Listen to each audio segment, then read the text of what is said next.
अगर संत वचन सुन लिए तो अमोघस्य खाली नहीं जाते हैं, ये तुम्हारे जीवन का परिवर्तन कर देंगे। बस आपको जरूरत है उन शब्दों को पकड़ने की। जिस समय अंतर्मुखता बढ़ने लगे, आपको अपने दोष दिखाई देने लगे, जान लेना संत वचनों का प्रभाव शुरू हो गया है। अंतर्मुख हुए लखे अपने दोष दिखाई देने लगे, मेरे में ये कमी, मेरे में ये कमी, हे भगवान ये मेरी कमियां कैसे दूर होंगी। तो जान लो संत संग का प्रभाव आपके ऊपर पड़ रहा है। आत्मा अपनो भाषे, अपने आप से अपने स्वरूप का बोध प्रारंभ हो जाता है जब किसी सच्चे संत का संग मिलता है। पाता है निज आत्मा विषयीन सो मन रोक, काम क्रोध के वेग की जो सही जावे झोंक। संत संगी वही है जो काम क्रोध के वेग को सह जाए।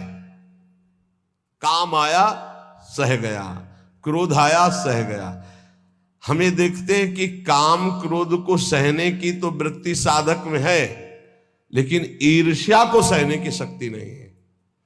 वो जहां ईर्ष्या करता है, दूसरे से निंदा करने लगता है, तो फिर उसकी काम क्रोध की शक्ति बढ़ जाती है और वो सहन करने में असमर्थ हो जाता है। अहम मैं जितेंद्रिय हूं और ईर्ष्या दूसरे की उन्नति देखकर डा होना, जलन होना, जहां आया तो फिर वो वही परास्त हो गया जहां जीत रहा था। इसको पकड़ना। गुरु कृपा से काम और क्रोध पर विजय प्राप्त करने की योग्यता साधक में आ जाती। बहुत शीतल हृदय होने लगता है, लगता है क्या कुछ नहीं। और जहां उसके अंदर ये अहम आया और दूसरों को देखकर जलन होने लगी, अपने में अहम आने लगा, वहीं उसकी सामर्थ्य घट गई और वो उसी विषय के लिए रोने लगा। काम क्रोध आदि उसको परास्त करने लगे। समझना, इस बात में आध्यात्मिक चर्चा है जिससे आपको परम पद मिल जाएगा। आप अगर गुरु शरणागत है तो काम क्रोध आपके अंदर स्फुरित होंगे, परास्त नहीं कर सकते।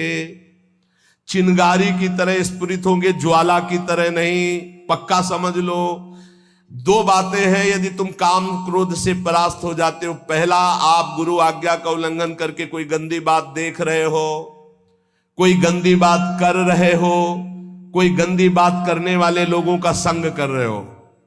अगर ये नहीं तो फिर तुम काम विजयी होने का अहंकार कर रहे हो। अन्यथा स्फुरणा होती है और शांत हो जाती है। उसी मार्ग से चले हुए अनुभव की ये बात है। हम किसी की दूसरी तर्क वाली बात नहीं मान सकते, छाती की बात मानते हैं। ऐसे स्फुरण